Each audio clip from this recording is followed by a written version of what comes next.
Hey guys, welcome to Reuel Recommends. Today we're going to take a look at the recent release by Ryan Reynolds called The Hitman's Wife's Bodyguard. It stars Ryan Reynolds as the infamous bodyguard and Samuel Jackson as the hitman, and Salma Hayek returning as the wife of the hitman. And in this film, the primary antagonist is the ever suave Antonia Banderas.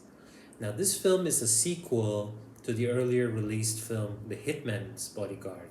Now, while that film came up to about mixed reviews and mostly poor, it did really good box office and enough for the same director and team to come back for the sequel. And I have to say from the outset, the story is about um, Ryan Reynolds' character trying to take a break from being a bodyguard after the trauma of the first film and wanting to be away, far enough away from Samuel Jackson's character and his wife.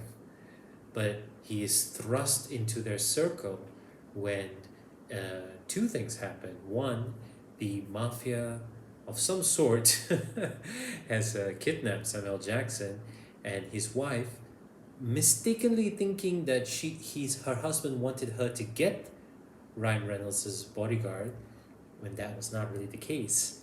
Um, she ropes him in under the false pretense that, my husband wants you back to save us. And of course, Ryan Reynolds thinks this is some way an affirmation of his skill and quality from his nemesis, Samuel Jackson. What follows then is you have this subplot of Antonia Banderas, who is of Greek origin in this story, and because of these trade sanctions by the EU towards Greece, he wants to terrorize the European Union because of that, and wants to essentially blow them up. Pretty razor thin motives for a villain, but it's all part of the gag of the Hitman's franchise. Well, I don't mean the video game. I mean the Ryan Reynolds Hitman's Bodyguard franchise. If you like Ryan Reynolds' humor, and if you really love Samuel Jackson's non-stop cussing, then this is the film for you. I am a fan of Ryan Reynolds.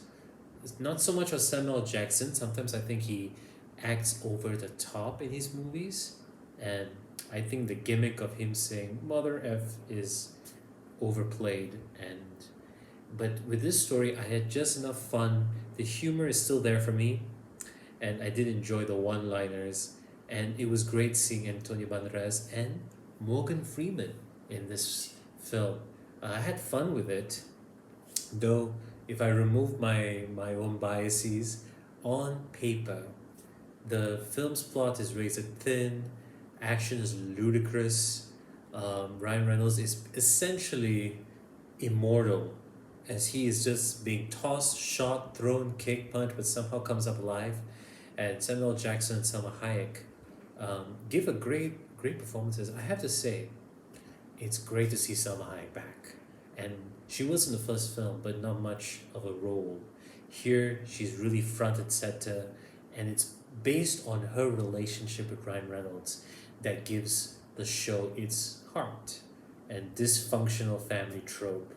But it was great seeing Frank Grillo as a cop who just can't stop beating up Ryan Reynolds again. And it was good seeing, I forget their names. It is the guy, oh gosh, I can't remember. I want to get this right, so I gotta be able to pull up their names because I'm a huge fan of their performances. Tom Hopper from Game of Thrones and Black Sails, love him.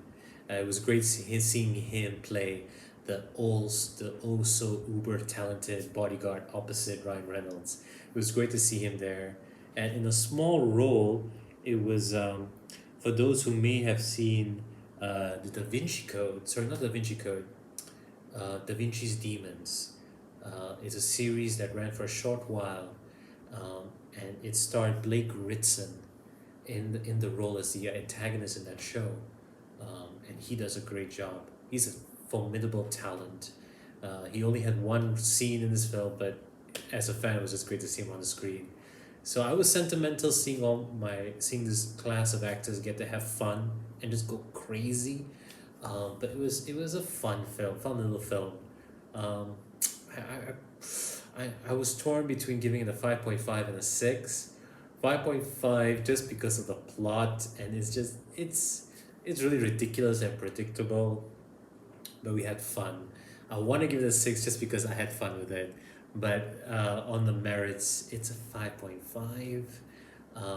Again, watch it if you love Samuel Jackson, if you love Ryan Reynolds, and if you want to see Antonio Banderas just be a villain. And yeah, thank you guys for watching. Please like, comment, subscribe, and ciao. Take care.